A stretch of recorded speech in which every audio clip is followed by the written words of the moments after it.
하나님 말씀은 갈라디아서 1장 11절 12절 두 절을 우리가 한 목소리로 같이 읽도록 하겠습니다.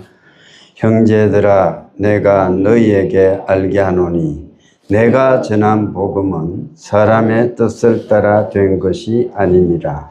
이는 내가 사람에게서 받은 것도 아니요 배운 것도 아니요 오직 예수 그리스도의 계시로 말미암은 것이라. 아멘. 우리 서로 인사합시다. 하나님께서 복 주십니다. 하나님께서 복 주십니다. 우리 하나님은 살아계신 하나님입니다. 하나님은 옛날에 계셨던 하나님이 아니고 또 성경 속에서만 역사하는 하나님도 아니고 지금도 살아계셔서 말씀하시고 인도하시고 역사하시는 하나님이심을 믿을 수 있기 바랍니다. 하나님이 살아계시다 이렇게 말하면 아직까지 예수님을 믿지 않는 분들은 마음속에 의문이 생길 수 있습니다. 하나님이 살아계시다는 것을 무엇으로 증명할 수 있느냐 이렇게 되물을 수가 있지 않습니까? 그래요. 우리 하나님에 대해서 우리는 살아계시다는 것을 때로는 인정하지 않고 살아가려고 생각하는 사람들이 참 많습니다. 저도 오래전에 그렇게 살았어요. 도대체 신이란 있는가? 존재하는가? 이 세상에 신이 어디 있단 말인가? 막 이렇게 물음표에 물음표를 이렇게 계속 따라가면서 신을 찾으려고 노력했던 적이 있었습니다. 그런데 하나님을 영접하고 또 예수 그리스도를 믿고 나서부터 계속 내 삶은 그 성령 하나님께서 내 안에서 역사해 주시고 인도해 주시고 한 걸음 한 걸음을 지켜주셨음을 고백하지 않을 수가 없는 것입니다.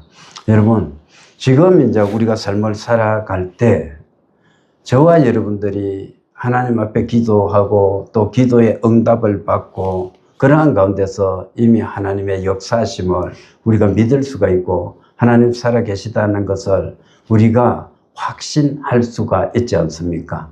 그런 우리 하나님을 아직까지 예수 그리스도를 모르는 분들에게 증거해서 그분들도 확실히 우리 하나님을 영접할 수 있도록 우리가 해야 되는 것입니다. 여러분, 우리는 공기를 볼 수가 없습니다. 그러나 공기를 들어 마시면서 생활을 하는 겁니다. 그렇다고 우리가 아무도 공기의 존재를 부인하는 사람은 없습니다. 만약에 공기가 없다 이렇게 생각하는 사람이 있으면 그것만큼 어리석은 사람이 없지 않습니까? 마찬가지입니다. 하나님도 지금 보이지 않는 거야. 보이지는 않지만 그분은 살아계시는 분입니다. 우리가 왜 하나님을 볼 수가 없느냐 하면 우리 눈이 죄악에 빠져 있기 때문에 우리가 하나님을 볼 수가 없는 것이에요. 그럴 뿐이지 하나님은 살아계시는 분이다. 역사하시는 분이다. 주관하시는 분이다. 우리 생명을 지금도 주관하고 계십니다. 그 살아계신 하나님은 그러면 이 자리에 임재하셔서 우리의 일거수일투족을 지켜보고 계심을 믿으시기 바랍니다. 오늘 우리가 읽은 말씀도 사람의 기록이 아닌 하나님의 말씀입니다. 제가 늘 강조하지만 우리가 예배 중에 살아계신 하나님, 이 자리에 임재해 계시는 하나님을 만나지 못하면 우리는 어쩌면 그 예배의 실패자가 되는 것입니다. 우리는 반드시 하나님을 만나야 돼요. 삶을 살면서도 하나님의 임재를 경험해야 되고 하나님께서 나와 동행하심을 믿고 그 하나님이 내 안에 계셔서 나를 인도하심을 확신하면서 삶을 살아갈 수 있어야 되는 것입니다. 그 하나님께서는 지금도 이 자리에 임재하셔서 우리를 통해서 영광을 받으시기를 기뻐하시는 분이십니다. 따라서 저와 여러분들이 이렇게 주일 하루를 나와서 하나님 앞에 예배하는 것을 하나님께서는 기억하시고 이 세상을 살아갈 때 복을 주실 뿐 아니고 이 다음에 천국에 갔을 때도 하나님께서는 우리의 수고와 우리의 모든 그 신앙의 행위 하나하나를 기억하시고 상을 베풀어 주심을 믿을 수 있기를 바랍니다. 오늘 바울은 그 하나님에 대해서 말씀을 하고 있습니다. 11절에 보면은 형제들아 내가 너희에게 알게 하노니 이렇게 말했어요. 이 바울은 정말로 그리스도 안에서 변화된 사람임을 우리가 알 수가 있습니다. 우리는 삶을 살아가면서 여러 사람으로부터 배신을 당할 수가 있지 않습니까? 나를 참으로 따르던 사람이 어느 순간에 배신하는 그러한 경우도 있지 않습니까? 최근에 정치사를 보면 그것은 실감나는 것이다 이렇게 생각할 수가 있습니다. 갈라디아 교회 성도들도 이 바울에 대해서 그러한 감정을 품고 있었습니다. 노골적으로 바울을 배척했고 바울이 전한 그 노고라든지 이것을 다 잊어버렸던 겁니다. 그럼에도 불구하고 바울이 지금 그 갈라디아 교회 성도들을 향해서 부르는 호칭을 보십시오. 형제들아 이렇게 부르는 겁니다. 예수 그리스도 안에서 하나 된 예수 그리스도의 피로 맺어진 형제임을 우리는 믿어야 되는 것입니다. 그래서 성도라는 존재는 이 세상의 어떤 관계보다도 끈끈하게 맺어진 그리스도의 피로 거듭난 사람들이 그리스도를 중심으로 뭉쳐서 공동체를 이뤄서 살아가는 것입니다. 그래서 형제들아 내가 너희에게 알게 한다. 지금까지 너희가 오해를 하고 나를 비난하고 내가 전한 복음에 대해서 의심을 하고 거짓 선지자들이 와가지고 거짓 교사들이 와서 가르치는 거기에 미혹돼서 갔는데 내가 너희에게 정확하게 알게 한다. 그러면서 어떻게 말씀해요? 내가 전한 복음은 사람의 뜻을 따라 된 것이 아니니라 이렇게 말하고 있습니다. 그러면 여기서 바울이 전한 복음이 어떤 것인지를 우리가 생각해 볼 필요가 있습니다. 첫 번째 바울이 전한 복음은 부활하신 예수 그리스도였습니다. 그것은 우리 갈라디아서 1장 1절에 이 말씀을 시작하면서 어떻게 바울이 말했느냐 하면은 오직 예수 그리스도와 그를 죽은 자 가운데서 살리신 하나님 아버지로 말미암아 이렇게 말씀하고 있어요. 그래서 예수 그리스도가 십자가에 달려서 죽은 것도 역사적 사실이고 예수 그리스도가 그 죽은 자 가운데서 다시 살아난 것도 역사적 사실임을 우리는 믿어야 되는 것입니다. 우리가 복음서를 읽어보면 그렇지 않습니까? 예수 그리스도께서 십자가에 달려 돌아가시고 나서 다른 사람들 양편에 강도가 있었는데 그들은 뼈를 꺾었어. 그런데 예수님은 이미 숨이 졌기 때문에 창으로 옆구리를 찔러가지고 그 옆구리에서 피와 물을 쏟으신 것을 우리는 알고 있습니다. 그리고 그 예수님의 시체는 나무에 들린 자마다 다 저주를 받은 자다. 성경에서 하나님이 그렇게 말씀했기 때문에 그날 장사를 해야 됐던 거예요. 그래서 장례 절차나 이런 게 갖춰지지도 않는 가운데서 아리마대 사람 요셉이 시신을 수습해서 자기의 묘실에다가 장사를 했습니다. 그런데 로마의 병정들과 유대의 그 완악한 대제사장들의 하속들 그들이 어떻게 이야기했습니까? 종교 지도자들하고 한통속이 되어서 저 사람이 살아 있을 때 내가 죽었다가 부활한다고 계속 말했으니까 혹시 제자들이 그 시체를 훔쳐가 가지고 예수가 살아났다고 이야기할 수가 있으니까 무덤을 지키게 합시다 이렇게 건의를 합니다. 그리고 그것이 허락을 받아서 경비병들이 예수님의 무덤을 에워싸고 지키고 있을 뿐 아니고 그 무덤은 큰 돌로 입구를 막았는데 누구도 움직이지 못하게끔 임봉을 했다 이렇게 기록하고 있습니다. 그런데 그 무덤에 갇혀 있었던 예수께서 안식 후 첫날 새벽, 오늘입니다. 일요일 아침 여인들이 그곳에 갔을 때 돌문은 열려 있었고 예수님이 누우셨던 자리는 비어 있었음을 증거하고 있습니다. 그 당시에 여인들의 위상이라는 것은 얼마나 약했는지 몰라요. 여인들은 이 다른 데 가서 이야기해봤자 이 증거 능력이 없는 거예요. 말빨이 안 쓰는 거예요. 그런데 그러한 여인들, 무시당했던 여인들, 그런 여인들의 입술을 통해서 예수 그리스도께서 살아나셨다는 이 말이 전파되게 되었습니다.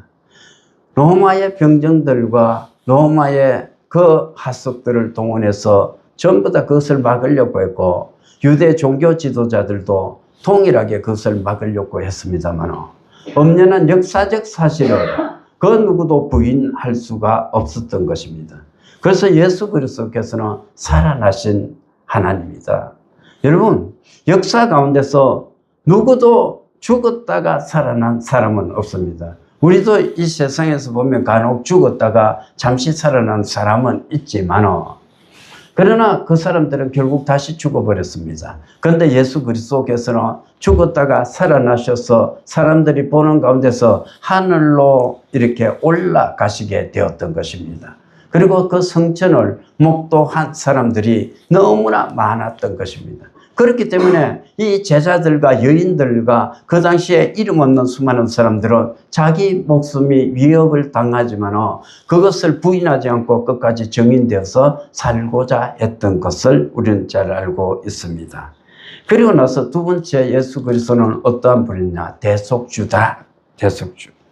그것은 1장 4절에서 이 악한 세대에서 우리를 건지시렸고 우리 죄를 대속하기 위하여 자기 몸을 주셨으니 이렇게 말씀하고 있습니다. 여러분, 우리는 존귀하게 지음을 받았던 존재였습니다. 하나님께서 우리 인간을 지으셨을 때 하나님의 형상을 따라 우리를 지으셨거든요. 그런데 우리 인간이 죄를 범함으로 인해서 하나님께 나아가지 못했습니다. 이 세상에 어떠한 재물이나 어떠한 방법으로도 우리가 하나님과의 깨어진 관계를 회복할 수 있는 방법이 없었습니다. 그래서 하나님께서 자기의 하나밖에 없는 독생자 예수 그리스도를 이 땅에 인간의 몸을 입고 태어나게끔 하셨습니다. 그 예수님께서는 죄가 없으신 분이었습니다. 그 죄가 없으신 그 예수님께서 이 땅에 태어나신 목적은 우리 모두의 죄를 짊어지고 십자가에 달리기 위함이었습니다. 그래서 예수님께서 우리 죄를 짊어지고 이렇게 십자가에 달려 돌아가셨다. 그것이 바울이 전한 복음의 내용입니다. 갈라디아서에서 바울이 전한 복음은 그것입니다. 그런데 이 복음이 사람의 뜻에 따라 된 것이 아니다. 이렇게 말합니다. 바울이 전하는 이 복음의 기원이 어디냐? 다메섹에서 바울이 예수 그리스도를 만난 그 사건에서 기원하고 있는 것입니다. 우리가 아는 바대로 바울은 유대교에 너무나 열심인 사람이었습니다. 그래서 예수를 믿는 사람들에 대한 박해를 하다가 그 사람들을 이방에까지 가서 잡아다가 옥에 가두기 위해서 이 다메섹까지 가게 됩니다. 그런데 다메섹에서 이 바울이 예수 그리스도를 만나게 됩니다. 그것을 우리는 사도행전에서 3번에 걸쳐서 그 장면을 우리가 볼 수가 있는 것입니다. 사도행전 9장 4절에서 6절, 그리고 사도행전 22장 7절에서 10절, 마지막으로 사도행전 26장 13절에서 18절에 그 말씀이 기록되어 있습니다. 특별히 사도행전 26장 17절 18절에는 이렇게 말씀하고 있어요. 하나님께서 바울에게 어떻게 말씀했느냐 하면은 일어나 너의 발로 서라. 내가 네게 나타난 것은 곧 네가 나를 본 일과 장차 내가 내게 나타난 일에 너로 종과 정인을 삼으려 함이니 이스라엘과 이방인들에게서 내가 너를 구원하여 그들에게 보내어 그 눈을 뜨게 하여 어둠에서 빛으로 사탄의 권세에서 하나님께로 돌아오게 하고 죄 사함과 나를 믿어 거룩하게 된 무리 가운데서 기업을 얻게 하리라 하더이다. 이렇게 기록하고 있는 것입니다. 하나님께서 바울을 택해가지고 하셨던 일이 뭐냐? 바울이 그 다메섹에서 예수님을 만남으로 인해서 해보다 밝았던 빛이 일순간에 빛이 오니까 자기 눈이 멀었던 겁니다. 그렇게 눈이 멀어서 앞을 보지 못하는 바울에게 하나님께서 계시하셨던 겁니다. 다시 말씀하셨던 것입니다. 그것이 일어나 너의 발로 서라는 것입니다. 그리고 하나님께서 너에게 보여준 까닭, 내가 너에게 나타난 것은, 예수님이 너에게 나타난 것은 네가 나를 본 일과 장차 내가 내게 나타난 일에 종과 정인으로 삼으려 함이니 이렇게 말합니다. 사랑하는 성도 여러분, 우리는 바울처럼 다메섹에서 해보다 더 밝은 빛을 받지는 못했습니다. 그러나 우리가 말씀을 읽어가면서 기도하면서 찬송하면서 예배 가운데 하나님을 만난 사람들입니다. 그 하나님을 만난 우리가 해야 될 역할이 뭐냐? 종과 정인으로 살아야 되는 것임을 깨달을 수 있기를 바랍니다. 우리는 그것 때문에 부름 받았어요. 이 악한 세대에서, 이 악한 세대, 이 세상은 난파선과 같은 거예요. 거기서 우리 예수 믿는 사람은 그 난파선에 탄 사람들에게 생명을 부여하고 소망을 부여하고 용기를 갖고 세상을 살아가게끔 그러한 위로의 말을 전할 수 있는 사람이 되어야 되는 것입니다. 여러분, 이스라엘과 이방인들에게서 내가 너를 구원하여 그들에게 보내어 전도자로 우리를 파송하는 것과 같아. 바울을 파송했는데 그 눈을 뜨게 하여 어둠에서 빛으로 사탄의 권세에서 하나님께로 돌아오게 하고 이렇게 말합니다. 여러분, 눈을 떠서 우리가 밖을 바라보십시오. 우리 주변에 얼마나 많은 사람들이 지나가고 있습니까? 그 사람들이 생명의 빛을 받았습니까? 그리스도 예수에 대해서 알고 있습니까? 여러분, 많은 사람들은 내가 예수만 믿으면 됐지, 그 주변에 지나가는 사람들에 대해서 관심이 없는 사람들이 참으로 많습니다. 그런데 에스겔서를 살펴보면 여러분, 에스겔은 어떻게 말합니까? 우리에게 파수꾼의 사명을 부여했다 이야기를 하는 겁니다. 인자야, 네가 의인이 잘못한 것을 보고 그것을 보고 지적을 안 해가지고 그 의인이 그 죄 중에서 멸망하게 되면 그 핏값을 내가 너에게서 찾을 것이야. 그러나 네가 의인에게 그 잘못을 지적해가지고 그 영혼이 돌아오면 그 책임은 없어. 두 번째, 악한 사람이 있다고 하자 그 사람에게 네가 복음을 전하지 않아가지고 그 영혼이 지옥에 가면 나는 그 핏값을 너에게서 찾을 것이야. 이렇게 말씀하고 있습니다.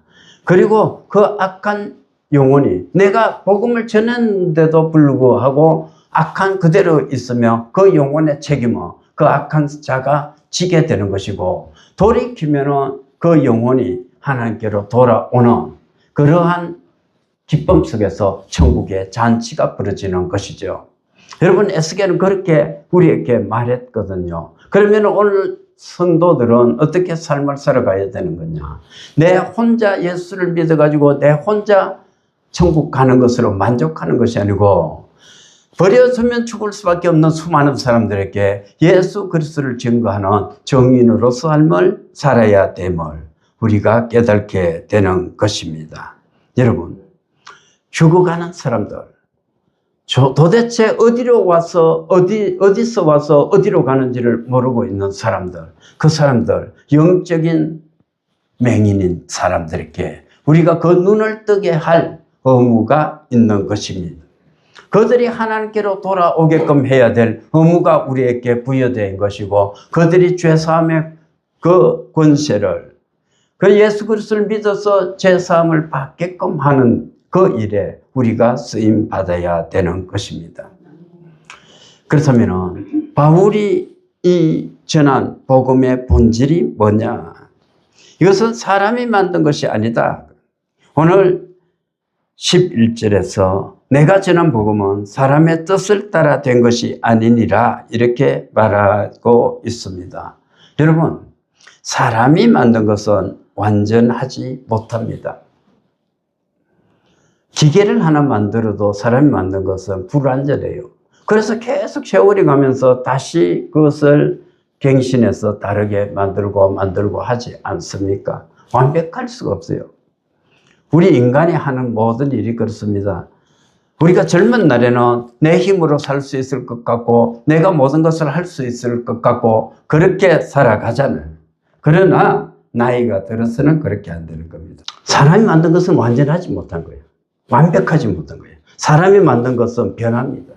시대가 변해버리면 같이 변해버리고 환경이 변해버리면 같이 변해버리는 거예요. 또 사람이 만든 것은 어때요? 복음이 사람의 눈치를 보게 되는 거예요. 사람이 만든 복음이라면 그 사람의 눈치를 보는 겁니다. 그런데 우리 복음이라는 것은 사람이 만든 것이 아니기 때문에 하나님께서 우리에게 주신 것이기 때문에 복음은 설명은 하되 선포되어지는 것이지 여러분 사정하는 것이 아니에요. 이거 예수를 믿으라고 사정하지 않습니다. 저는 누구에게도 그렇게 말하지 않아요. 너는 예수를 믿어야 된다 이렇게 말합니다. 믿지 않는 자는 왜냐하면 지옥의 심판을 받기 때문에 그렇습니다.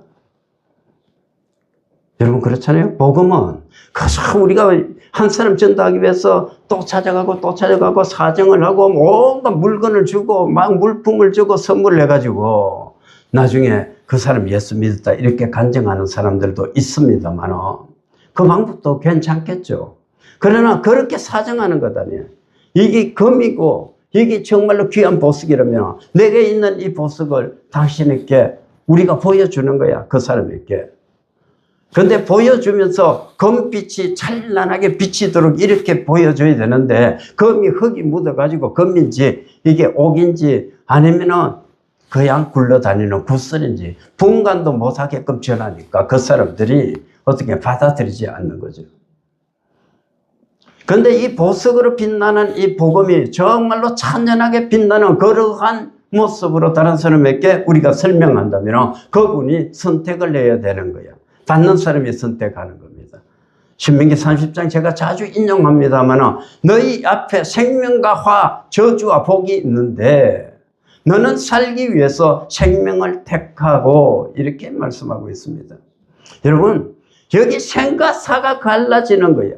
하나님을 믿는 사람과 믿지 않는 사람은 살아나는 것과 죽음의 기로에 있는 겁니다. 그런데 우리가 긴장이 늦춰질 수 있어요? 잠이 올 수가 있어요? 불가능한 거죠. 예수를 믿는 사람은 결단코 예배 시간에 잘 수가 없는 거야. 어떻게 자요? 잠이 올 수가 있습니다. 올 수 있지만 하루는 잘 수가 있어. 하루는 예배 시간마다 자면은 그것은 문제가 있는 겁니다. 내 영혼에 문제가 있는 거예요. 그렇잖아요. 여러분 각성해야 돼요.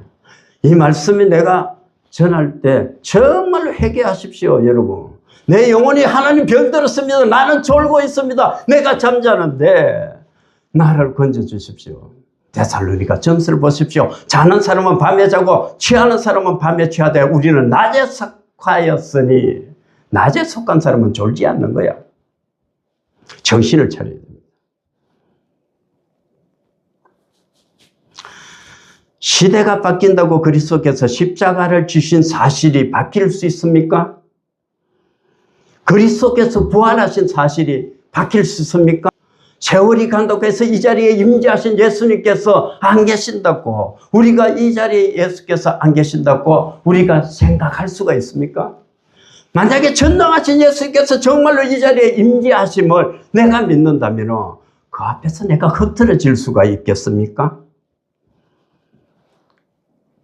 우리가 긴장을 늦추지 말아야 돼요. 오늘날은 너무나 사람이 듣기 좋은 이야기만 하니까 교회가 편안해지는 거야. 너무 편해. 내가 어떤 행동을 하든지 하나님은 이해하실 거야. 사랑의 하나님이니까. 그러면은 차라리 하나님을 내 종으로 두지요. 그렇죠. 내가 부리면 되잖아. 그런데 내가 하나님의 종이라니까 착각하는 거는 내가 하나님의 종이지 하나님이 내 종이 아니라니까. 여러분, 어떠한 경우에도 하나님이 인간을 구원하시고자 하는 그 구원의 방법이 바뀔 수 있습니까? 예수 그리스도를 통하지 않고는, 예수 그리스도를 믿지 않고는 결단코 한 인간이 구원받을 수 있는 방법은 없습니다. 믿으시기 바랍니다. 바울은 이 내가 전한 복음이 사람에게서 난 것이 아니다. 따라된 것이 아니다. 사람에게서. 그러면 어디에서 온 것이에요? 12절에 보면은 이는 내가 사람에게서 받은 것도 아니요 배운 것도 아니요 오직 예수 그리스도의 계시로 말미암은 것이라 이렇게 말하고 있습니다. 내가 이것을 사람에게서 받은 것도 아니고 배운 것도 아니고 예수 그리스도의 계시로 말미암은 것이다. 복음은 사람이 연구해서 받은 것이 아닙니다. 알아진 것이 아닙니다. 배운 것도 아닙니다. 예수 그리스도의 계시로 말미암은 것입니다. 연구한다고 되어지는 것 아니에요. 지식적으로 우리가 성경을 알아간다고 해서 예수 믿는 사람이 됩니까? 영접하는 거예요. 내가 성경을 다 모르더라도 전심으로 하나님 앞에 무릎을 꿇고 하나님 내게 오십시오. 내가 하나님 앞에 나옵니다. 나를 불쌍히 여기시고 나를 영접해 주십시오. 이렇게 겸허한 자세로 엎드릴 적에 그 하나님의 영이 내 안에 거할 수 있다니까요. 그렇죠? 성령이 거하지 아니하는 영혼은 여러분 어떻습니까? 심판받는 거예요. 성경의 말씀은 곳곳에서 어떻게 말씀하십니까? 알곡과 가라지가 한 곳에 같이 있다는 거예요. 여인 둘이 있는데 맷돌을 가는데 하나는 데려감을 당하고 하나는 버려담을 당한다고 말씀하고 있는 것입니다. 오늘날도 마찬가지예요. 교회 안에도 알곡이 있고 죽정이가 있는 겁니다. 그런데 기왕 예수를 믿는 거 우리 모두가 알곡이 되어야 되는 거예요. 알곡이 될 수 있기를 바랍니다. 복음은 사람이 연구해서 되는 것도 아닐 뿐 아니고 사람의 철학이나 사상이나 종교가 아닙니다. 기독교는 종교가 아니에요. 세상의 것들은 다 종교예요. 기독교는 진리예요. 진리. 하나님의 말씀이 우리에게 임재한 겁니다. 그래서 하나님이 보여주신 진리가 기독교입니다. 예수님이 직접 바울에게 나타나셔서 알려주신 것, 그것이 진리의 말씀인 것입니다. 그래서 이 복음이라는 것은 단순한 지식이 아니고 하나님께서 우리에게 알려주신 말씀입니다. 그 하나님은 살아계신 하나님이라고 말씀했습니다. 이 복음은 따라서 능력이 있습니다. 바울은 로마서 1장 16절에서 내가 복음을 부끄러워하지 아니하노니 이 복음은 모든 믿는 자들에게 구원을 주시는 하나님의 능력이 된다고 말씀하고 있는 것입니다. 우리가 말씀을 알려고 노력하고 연구하고 몸부림치는 것도 중요합니다. 왜냐하면 우리가 하나님을 알 때 지식에서 자라가야 되거든요. 깊이 알아야 되거든요. 그러나 근본적으로 예수님을 만나야 되는 것이에요. 예수님을 만남으로 삶이 바뀌어져야 됩니다. 가치관이 바뀌어야 됩니다. 목표가 바뀌어져야 되는 것입니다. 여러분, 우리 주일날 보면 결혼식이 있을 수 있잖아요. 집안에 어떤 일이 있을 수 있잖아요. 예수를 믿는 사람은 미리 찾아가서 인사를 합니다. 그것 때문에 주일 안 빼먹어요. 예수 믿는 사람은 그런 것 때문에, 하찮은 그런 것 때문에 내가 하나님을 믿는 믿음에서 결단코 자리를 옮기지 않는 거야. 떠나지 않는 거야. 내가 예수를 영접했습니다. 오늘부터 예수를 믿게 했습니다. 그리고 내가 석 달 전부터 예수를 믿었는데요. 전에는 내가 네 결혼식에 내가 찾아가서 축하를 해줬지. 그러나 내가 예수님을 믿고부터는 이 거룩한 주의를 지켜나가는 것이 내가 하나님의 백성으로서 당연한 의무이기 때문에 내가 미리 와서 축하를 해주니까 이해를 좀 해다오. 그렇게 양해를 구하는 거예요. 그런데 그러한 양해도 구해볼 생각도 하지 않으면서 무조건 세상 풍전, 내가 지금까지 살아왔던 그것을 그대로 지켜나가면서 나는 예수 믿노라 할 수가 있습니까? 그렇게 할 수가 없어요. 내 삶은 아무것도 변하려고 생각도 하지 않는 거예요. 생각도 하나도 변하려고 노력하지 않는 거예요. 내가 하던 습성대로, 내가 하던 행위대로 그대로 살아가면서 나는 예수 믿는 사람이다 이야기만 하려고 하는 사람들이 있는 거예요. 그래서는 안 되는 거예요. 그래서 무슨 교회가 변화가 있을 수가 있습니까? 교회에서 무슨 능력이 나타날 수가 있습니까? 교회의 능력은 여러분 목사를 통해서 나타나는 것이 아니고 우리 한 사람 한 사람을 통해서 나타나는 거예요. 한 사람 한 사람이 그리스도인이 됨으로 인해서 그를 통해서 성령이 역사하고 성령이 역사하는 광경을 보고 세상 사람들이 예수를 믿게 되는 것입니다. 여러분 목사들만 거룩하고 능력이 나타나고 그 성도들은 아무 능력이 안 나타난다면요. 여러분 그러면 생각해 봐야 될 것 아닙니까? 다 목사가 되어야 될 것 아닙니까? 내가 능력자가 되기 위해서는. 그런데 기독교는 그렇지 않아요. 모든 사람에게 공평하신 은사를 하나님께서는 주시는 것입니다. 그리고 쓰고자 하는 대로 내가 쓰임받고자 하는 대로 기도하다 보면 하나님께서는 그 나라에 헌신된 자로 저와 여러분들을 사용하고 계심을 믿을 수 있기를 바랍니다. 예수를 만남으로 인해서 가치관이 바뀌고 목표가 바뀔 수 있기를 바랍니다. 마지막으로 우리가 생각해 볼 것이 있습니다. 그러면은 새로운 계시가 있는가? 바울이 오늘 내가 전한 복음을 예수 그리스도로부터 계시를 받은 거다. 사람에게서 받은 것이 아니다. 이렇게 말했거든요. 그러니까 그러면 우리도 기도하면은 계시가 임하는가 이 문제를 생각해 봐야 됩니다. 여러분 큰 틀에서 보면 계시는 절대적으로 일어나서는 안 되는 거예요. 있을 수 없어요. 이 성경 말씀은 완벽한 말씀입니다. 계시라는 것은 감추인 것이 드러나는 것인데 이미 우리 성경 말씀을 통해서 하나님께서는 모든 비밀의 계시를 우리에게 공개를 해 놓았어요. 그래서 이 세상의 인생사라든지 내 영혼의 다음 세계에 대해서 알고 싶은 분은 성경을 읽어야 됩니다. 반드시 읽어야 돼요. 성경을 모르고서 내가 믿노라. 뭘 믿어요? 성경을 모르는데 뭘 어떻게 믿습니까? 그래서 성경을 반드시 알아야 됩니다. 그런데 이것은 이 계시는 이미 다 드러났고 주어졌기 때문에 계시는 오늘날 있을 수가 없습니다. 그래서 내가 기도하는데 하나님이 이렇게 말씀하시더라 이렇게 주장하는 사람들 의심하십시오. 따라가지 마십시오. 위험합니다. 저도 기도를 하는데 하나님이 이렇게 말씀하시더라. 장로님도 하나님이 기도하는데 이렇게 말씀하시더라. 저 집사님도 그렇게 말씀하시더라. 다 달랐다 치면 이 교회가 어디로 가겠습니까? 산으로 갈 거예요. 그래서 기독교를 믿는 사람들의 계시라는 것은 점쟁이 하는 것 아니야. 계시는 하나님 앞에 이미 다 드러났기 때문에 그 말씀을 우리에게 다시 적합한 말씀을 들려주시는 그러한 계시는 우리에게 임할 수 있습니다. 여러분 자기 느낌이나 체험을 가지고 우리가 신앙생활을 해서는 안 됩니다. 물론 체험도 중요합니다. 체험적인 신앙이 중요하지만 그것은 어디까지나 하나님을 알아가는데 하나의 방편일 뿐입니다. 성경 말씀을 알아가는데 내가 체험을 하고 나면 확신할 수 있지 않습니까?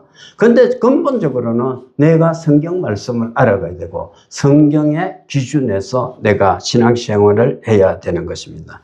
고린도후서 4장 5절 6절은 이렇게 기록하고 있습니다. 우리가 우리를 전파하는 것이 아니요 예수의 주 되신 것, 예수를 위하여 너희의 종 된 것을 우리가 전파한다 이렇게 말씀하고 있습니다. 여러분 이제 말씀을 맺습니다. 하나님은 살아계십니다. 복음이라는 것은 하나님이 우리를 사랑한 이야기가 복음입니다.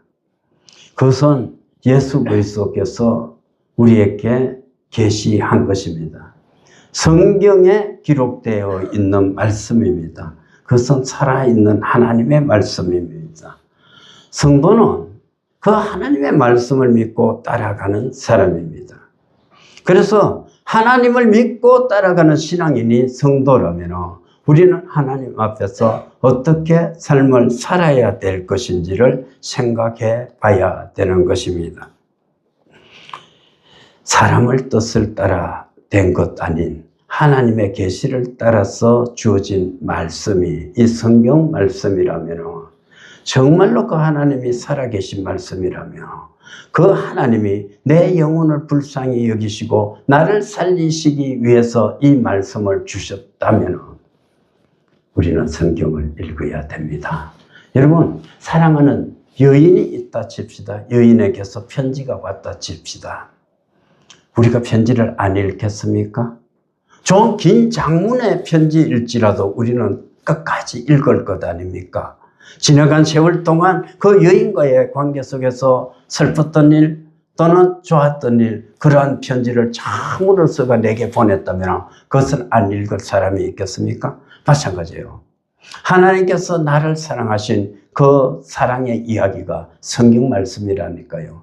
그래서 우리는 이 성경 말씀을 정확히 알아야 됩니다. 바로 알고 바로 믿고 바른 신앙을 가지고 우리가 삶을 살아가야 되는 것입니다. 이 한 주간도 삶을 살아갈 때 이 말씀을 믿고 우리가 믿는 이 하나님의 말씀은 정말로 살아계신 하나님께서 나에게 주는 생명의 말씀임을 우리가 확신하면서 이 한 주간도 주님의 영광을 위해서 쓰임받는 저와 여러분 될 수 있기를 주님의 이름으로 축원합니다. 하나님, 오늘도 말씀을 통해서 하나님은 살아계신 하나님, 말씀하시는 하나님, 우리가 전해 들은 이 복음은 사람의 뜻으로 말미암지 않고 예수 그리스도의 계시에 의해서 예수 그리스도께서 직접 보여주시고 깨닫게 해주신 진리의 말씀임을 우리가 믿습니다. 아버지 하나님, 우리가 이 말씀을 믿고 삶을 살아갈 때 전심으로 하나님을 높일 수 있도록 해주시고 하나님의 말씀이 우리에게 임하고 성령의 감화 받아서 우리가 세상을 살아갈 때 성령의 능력으로 삶을 살아갈 수 있도록 은혜를 베풀어 주시옵소서. 거룩하신 아버지 하나님, 우리가 성령 하나님이 도심으로 말미암아 능력 있는 삶을 살기를 원합니다. 성령 충만을 받아서 이 악한 영과 싸워서 승리하게 해주시고 질병과 싸워서 승리하게 해주시고 죄악과 싸워서 승리하게 해 주시옵소서. 이 시간도 병든 육체를 하나님 앞에 내어놓습니다. 우리 아픈 곳에 우리 손을 얹습니다. 하나님 우리를 불쌍히 여시고 우리가 전심으로 하나님께 간구하오니 성령의 불을 내려주시옵소서. 우리 손 얹은 곳에 성령 하나님께서 역사해 주셔서 그 성령의 손을 포개 주셔서 우리의 질병이 떠나기를 원합니다. 하나님 지금 고쳐주시옵소서. 나사렛 예수의 이름으로 명한다. 모든 질병은 떠나갈지어다. 나을지어다. 나을지어다. 나을지어다. 온전케 될지어다. 하나님 우리를 고쳐주시니 감사합니다. 고침받은 몸으로 뜨겁게 하나님 사랑하며 살아가게 해 주시옵소서. 사정으로 같이 하지 못한 성도들이 있습니다. 하나님 그들도 동일하게 은혜를 베풀어 주시고 붙들어 주셔서 하나님 믿음 안에서 승리하는 삶을 살게 해 주시옵소서. 지금은 우리 주 예수 그리스도의 은혜와 하나님 아버지의 무한하신 사랑과 성령님의 감화, 감동, 교통, 충만하신 은혜가 예수 그리스도를 믿음으로 구원을 얻고 그 그리스도인답게 살아서 하나님께 영광 돌려드리고 내 삶을 통해서 그리스도의 권능과 능력이 나타나기를 소망하는 이 자리에 있는 모든 성도들 머리 위에, 가정 위에, 생업 위에 이제로부터 영원토록 함께 있을지어다. 아멘.